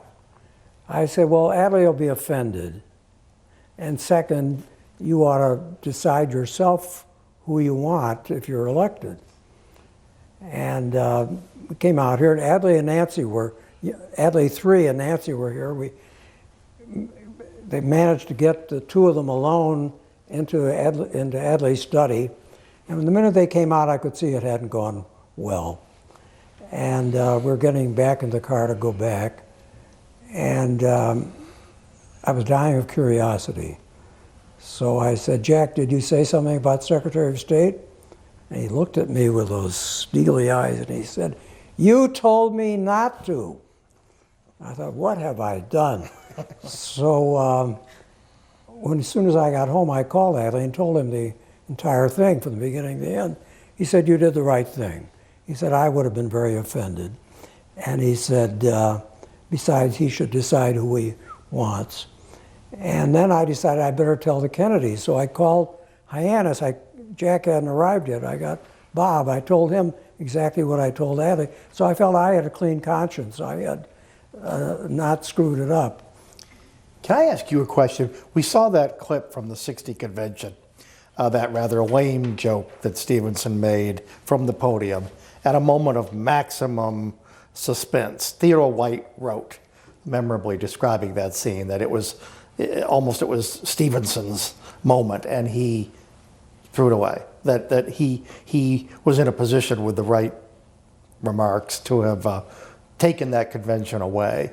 Is that unrealistic? Was that convention Jack Kennedy's no matter what happened, or can you see a scenario in which Stevenson, at the peak of his form, might in fact have set something on fire? I think he knew that it wasn't going to happen. I think he had talked to Richard Daley, then Mayor Richard J. Daley, who had told him the Illinois delegates were going to vote for Kennedy. He knew. I think he knew at that point. We'll see what Adlai says if he agrees with me. No, But one other thing, Adlai, I have always thought that Gene McCarthy's speech was insincere. I felt he was working for Lyndon Johnson because he had never been that close to Governor Stevenson. And I've just finished reading Jackie Kennedy's tapes, and she says Jack Kennedy said the same thing. So there's two people who thought that Gene McCarthy was making that on account of LBJ. Let's let Senator Stevenson get in here. Go well, ahead, I don't think I'd want to attribute that motive to Gene McCarthy. The gossip, which I hate to repeat at the time, was that Gene was just jealous of Jack because it was that Catholic instead of this Catholic who was getting the nomination. But I think that's unworthy of Gene McCarthy. Number one, Newt Minnow's advice was absolutely, right. My father would have resented it. I don't think there was a chance at that convention of his winning the nomination. He had encouraged everybody to go out and support the candidates of their choice, including Richard J. Daley of Illinois. The Illinois delegation was pledged to John F. Kennedy. You make a pledge, you don't break it. The nomination was sewed up, but yet there was a lot of tension and a lot of fear and a lot of dynamism in the works. After the convention, my father campaigned strenuously all over the country for John F. Kennedy, and Bobby Kennedy's first stop on the campaign trail was right here at the home, where we had a great rally out on the lawn for Bobby Kennedy. Now, Newton Minow referred to Jackie Kennedy's new book, or the new book put out by Carolyn Kennedy, called Historic Conversations on Life with JFK. There were some audio tapes attached to this that Arthur Schlesinger, I believe, taped with Mrs. Kennedy. And she talked... Shortly after the assassination. Shortly after the assassination, correct, and they were just released. Here is Jackie Kennedy talking about Adlai Stevenson and JFK. And then the big thing with Governor Stevenson wanting state, but telling him that he had to have the UN. That was rather, I can remember Jack telling me about that. How did that give him a lot of difficulty? Well, he was rather amused by it all. No, it was unpleasant. I mean, he didn't like it. having to do it or anything, but he wasn't going to give him the State Department. I remember right after, at the earliest times when we spoke of it, you knew that Governor Stevenson would get the UN, not the state which he wanted. But it's sort of unpleasant to have to tell someone that. And I remember their conference on the doorstep was rather vague, or Stevenson said he didn't have anything to say, or something funny. Why do you suppose he decided not against Stevenson for state? You know, Stevenson had never lifted one finger to help him. But yet it wasn't just bitterness or that, because look at all the people Jack took who had been against him or for someone else. But he knew, he thought that man had a real disease of being unable to make up his mind, and Stevenson irritated him. I don't think he could have borne to have him around every day coming and complaining as Secretary of State about something. I mean, it would have been an awfully difficult relationship. Senator Stevenson, could we get your reaction? Well, unfortunately, I really couldn't hear it. I knew Jackie Kennedy, and I can tell you that I don't think she was political at all. In fact, she was a very artistic woman, an intellectual who used to leave Washington on weekends, which were sometimes spent at Bobby's home playing football. She was not athletic. She'd go to New York to the theater with my father. And from all I could see, they had a very good relationship, and he gave her, you know, kind of an escape from Washington. I've heard about these comments, not just these, but all of her comments, that they are critical of just about everybody. So I don't know what to, you know, kind of credibility to place on that. But from what I could see, her relationship with my father was very good, and in some ways closer than to some of the Kennedys, maybe. Newton Minow, a short comment. Could you hear the audio tape of Jackie Kennedy? Yeah, I think I was with Adlai and Jackie, not often, but several times. I think they had a very, very good relationship. What about JFK and Adlai Stevenson? JFK and Adlai, I had a very important experience about that.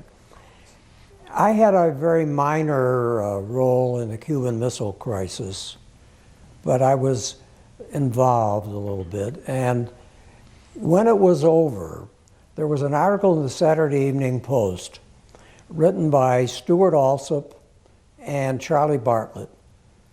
And in it, there was some critical comments, not attributed to any single person, about what Adlai had proposed, which was actually what the United States did.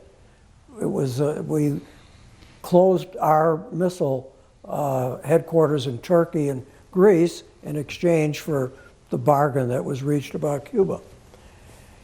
But it was critical, and I knew that Adlai was upset by it. And early in the morning one day, President Kennedy called me at home, and he said, "Will you tell your leader?" He always would refer to, when he talked to me about Adlai, he said, "Tell your leader that I did not leak that story."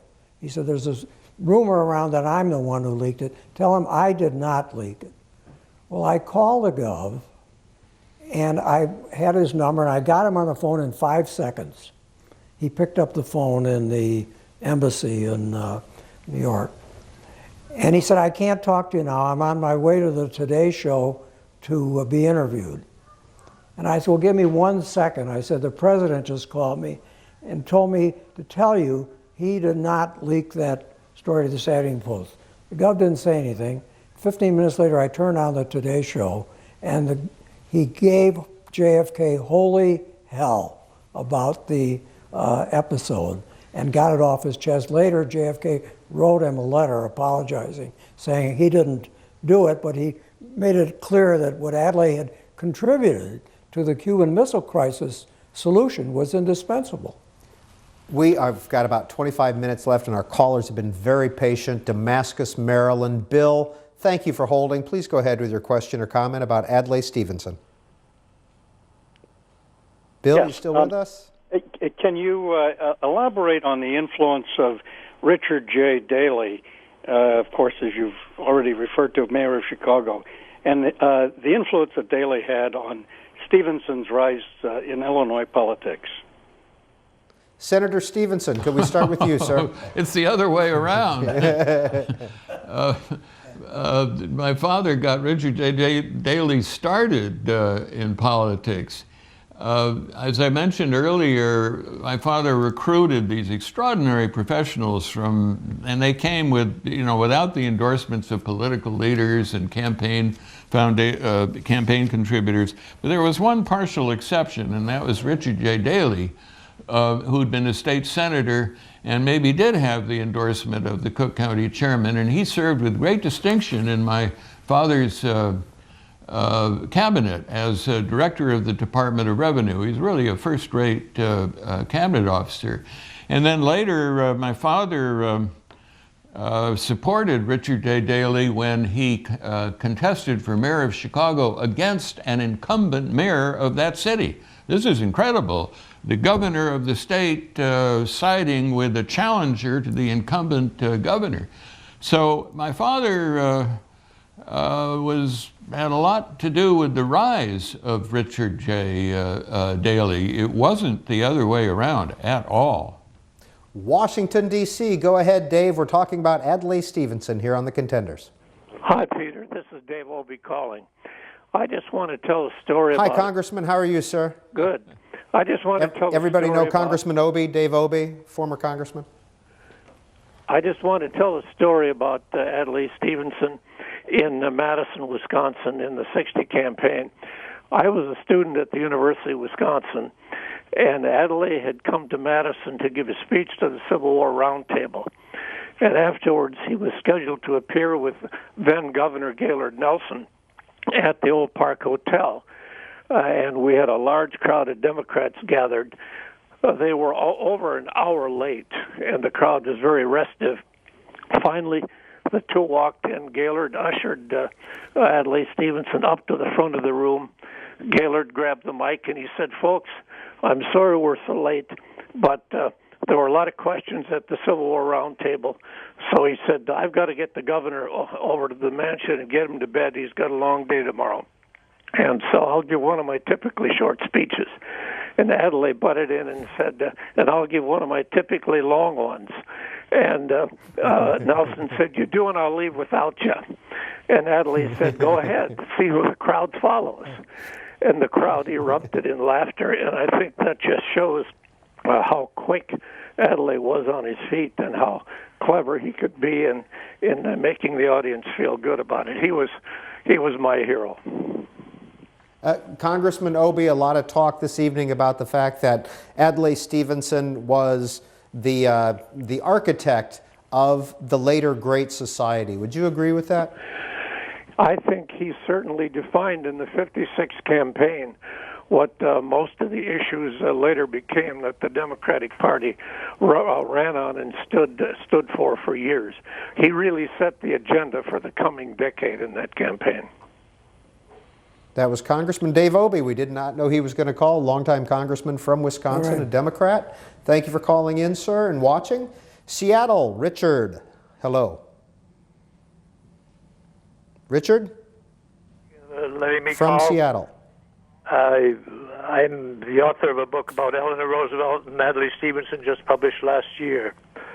And I'd like to just relay one of the anecdotes from a campaign trail that was a favorite of the campaign team, and then give you a little comment from David Lilienthal about Adlai.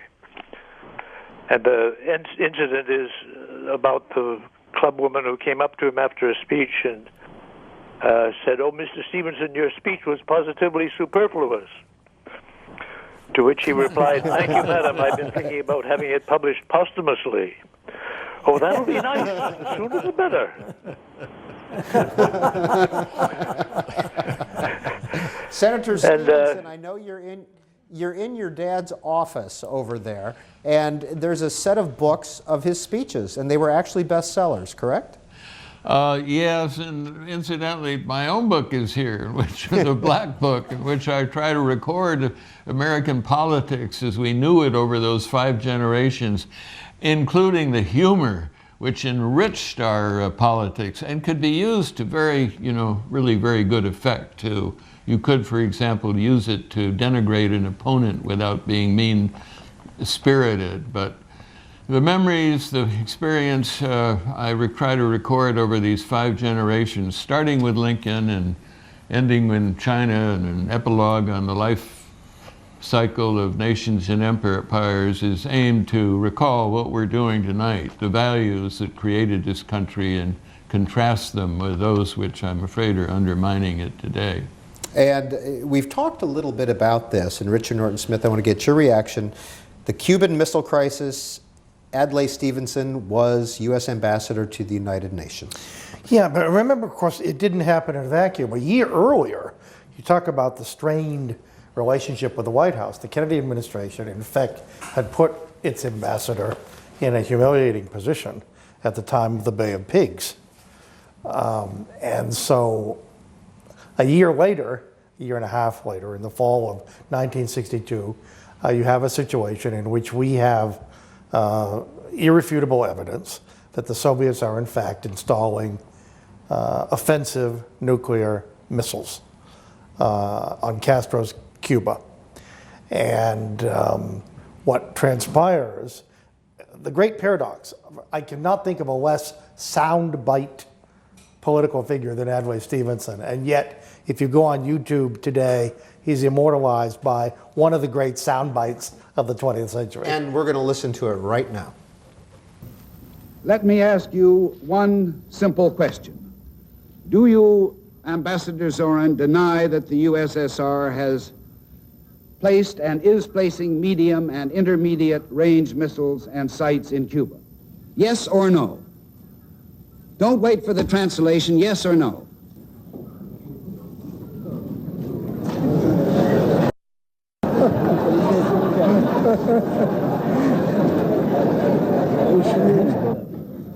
I should like to say Продолжайте вашу речь, господин Стивенсон. В свое время вы получите ответ. Mr. Stevenson, would you continue your statement, please? You will receive the answer in the due course. Do not worry.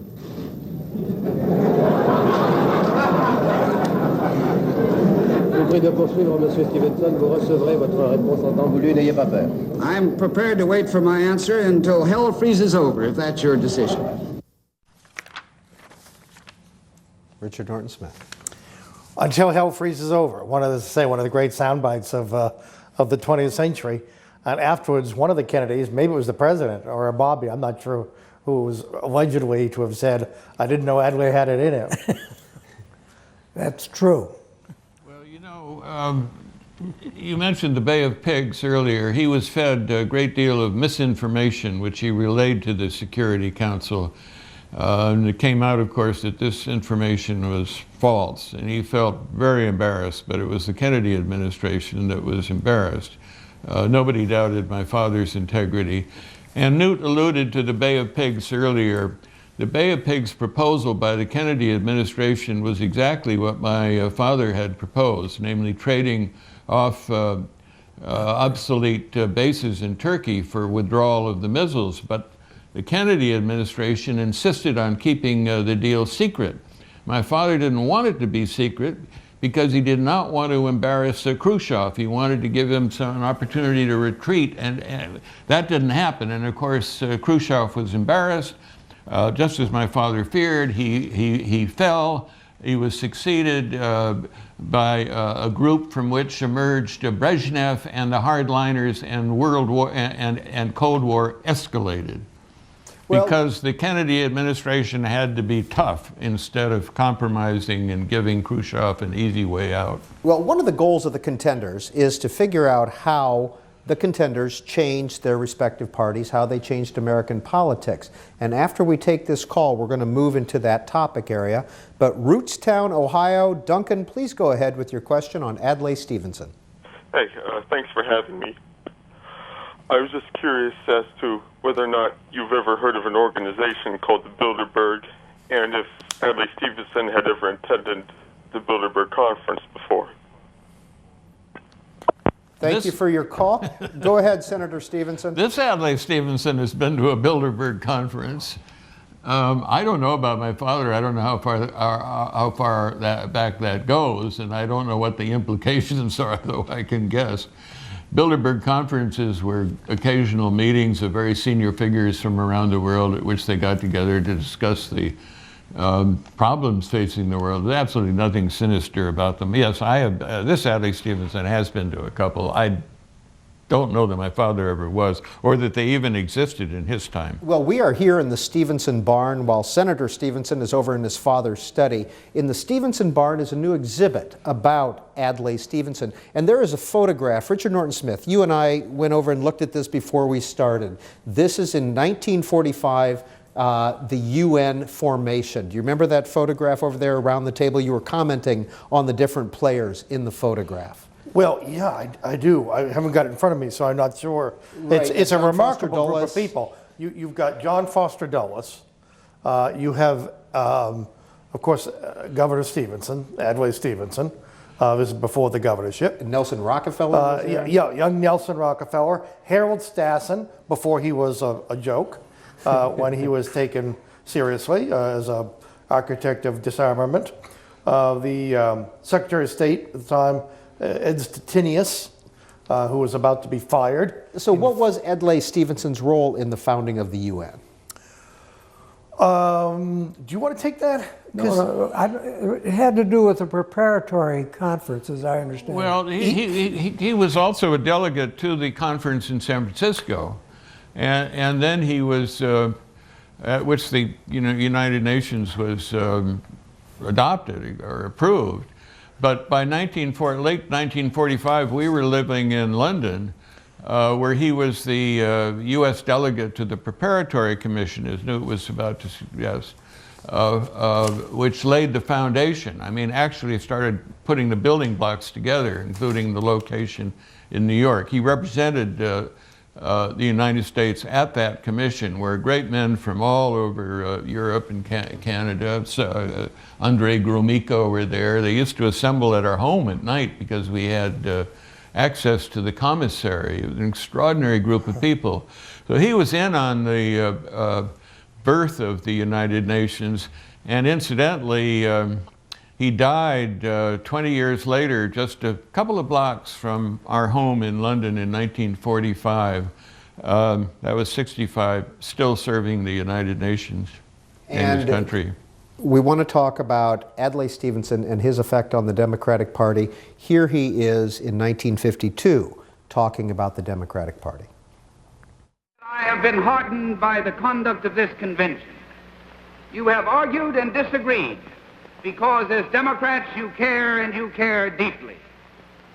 But you have disagreed and argued without calling each other liars and thieves, without despoiling our best traditions.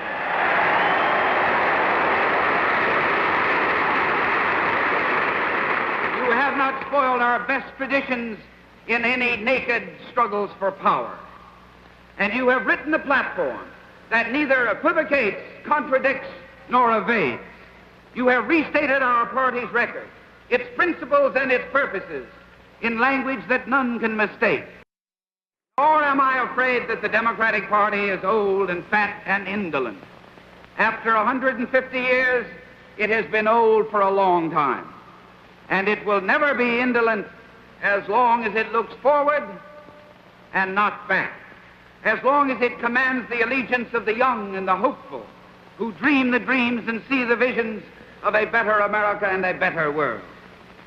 You will hear many sincere and thoughtful people express concern about the continuation of one party in power for 20 years. I don't belittle this attitude, but change for the sake of change has no absolute merit in itself. The people are wise, wiser than the Republicans think, and the Democratic Party is the people's party, not the Labor Party, not the Farmers' Party, not the Employers' Party. It is the party of no one because it is the party of everyone.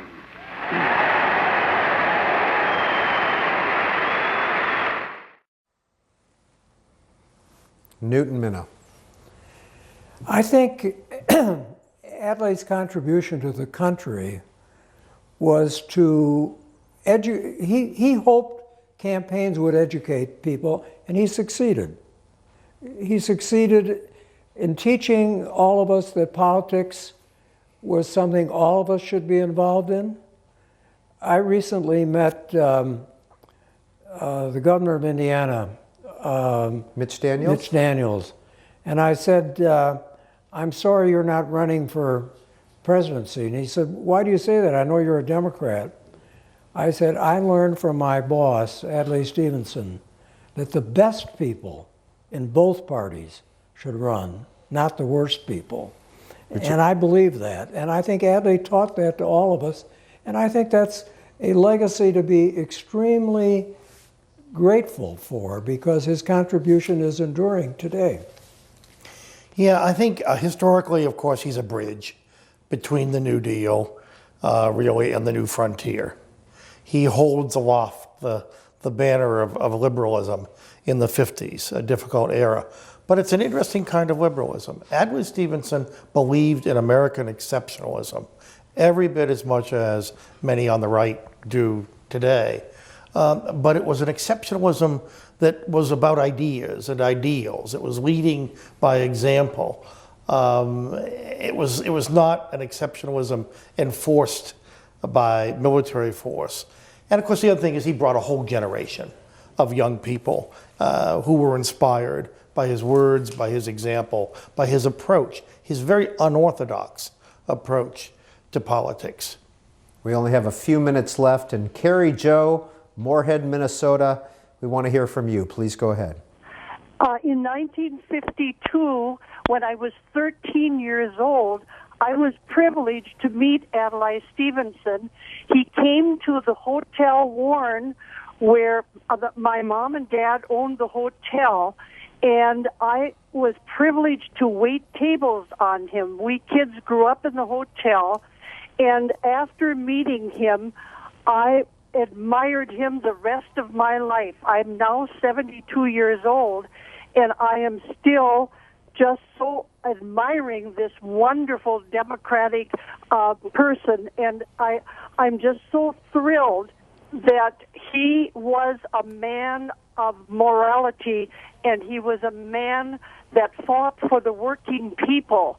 We need more Adlai Stevensons in this world right now, and I'm just so happy that I met him, and the rest of my life. All right, Carrie Jo, thank you for that call. Let's let you talk to an Adlai Stevenson. Senator? Well, you know, the question we are left with is Adlai Stevenson possible today in this money-drenched, corrupt, dysfunctional politics? Would he even compete? Could he compete for President of the United States?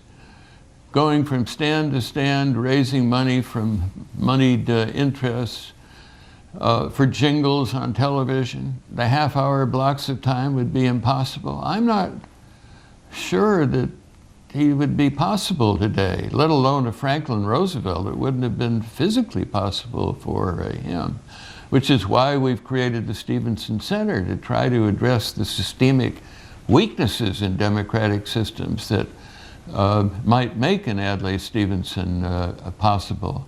We try, as I do in my book, to recall these values, this history that created this country, and contrast them with our politics today. Can a politics as corrupted as ours be expected to purify, to reform itself? I think that's the issue we are left with. I don't worry about the American people. I have enormous faith in the American people, but they are left with a process that represents everybody else. Senator Stevenson, as Adlai Stevenson III, if you have to go to a store or show your name somewhere, do people react? Well, the old folks, some of the old folks, I was in a store the other day, and I saw this young woman at the counter looking at my credit card, and she was looking at my name. I said, "Is that name familiar to you?" And she said, "No, but it's cool. I think we're forgotten. I think our politics, I'm afraid, is largely forgotten too. So this has been a wonderful program for an opportunity to recall another politics, another America. Jim in East Brunswick, New Jersey. Please go ahead with your question or comment. Yes, gentlemen. I'd like to ask the group to reflect on an event late in the governor's life. I recently reviewed several hours of CBS News coverage of the events of November 22nd, 63, and throughout that afternoon, Walter Cronkite, Eric Sevareid, Harry Reasoner continuously referred to Governor Stevenson visiting Dallas a few weeks earlier and being accosted and warning the president not to go there. And I researched that, and it seemed that an airport event, a woman struck Governor Stevenson over the head with a placard, and it seemed little more than that. But I wonder if the panel could reflect on that. Any regrets from the governor not stressing? All right, Jim, we got that call, and Richard Norton Smith, you talked about this earlier, the situation. Very quickly. Well, yeah, very briefly. It was he had gone to Dallas, I believe, for a United Nations Day event, and had been confronted by this knot of angry people, including the woman with the sign, and she did indeed. I think he was spat upon, and he was struck, and he certainly left with a vivid sense of potential dangers that the president might encounter. And Newton Minow, do you know, did he call the president and warn him, or was that just a thought? I don't know the answer to that. I'm sorry. Senator Stevenson, do you know the answer to that question? No, my recollection is, first of all, somebody said after he was asked if he wanted this woman who'd hit him over the head with a placard prosecuted, and he said, no, I want her educated. I remember my recollection is that he did not warn the White House, and deeply regretted afterwards that he had not. Though I'm sure had he called and described this experience, it would have had no effect. But he felt very guilty for not having done more or anything to try to prevent the president from going to Dallas. Now we're going to get time for about one more call. Richard Norton Smith, I just want you to think about what have we not talked about tonight that we needed to bring out. So you think about that, and we're going to take this call from Philip in Fort Worth, Texas. Hi, Philip. Good evening. The Contenders is one of the great series that C-SPAN has done, and I really appreciate it. I grew up in the 1960 election. I was 12 years old. I was just becoming politically aware, and so I grew up during the 50s, and while I'm a conservative and have always been so, and I doubt that Mr. Stevenson and I would have agreed on very much, I have been exposed to his speeches, his rhetoric, a lot of the things he said, and I'm of the opinion that he is one of the last really great political speech makers in our age. And we were speaking a moment ago about jingles and things like that. I saw him making that speech. He was taking some of it from his notes, pre-teleprompter days, but it wasn't just coming off the paper. It was coming from, he knew what he was saying. It was coming from his heart. And I've always admired his speech-making abilities, and I just don't see that in our political process today. He had something to say. It took a little time to say it at times, but he was a man who knew what he wanted to say and said it well. Newton Minow. He took great effort in those speeches. He worked on those speeches himself, hour after hour. He was criticized by the politicians for spending so much time on the speeches, but in some ways that's his legacy.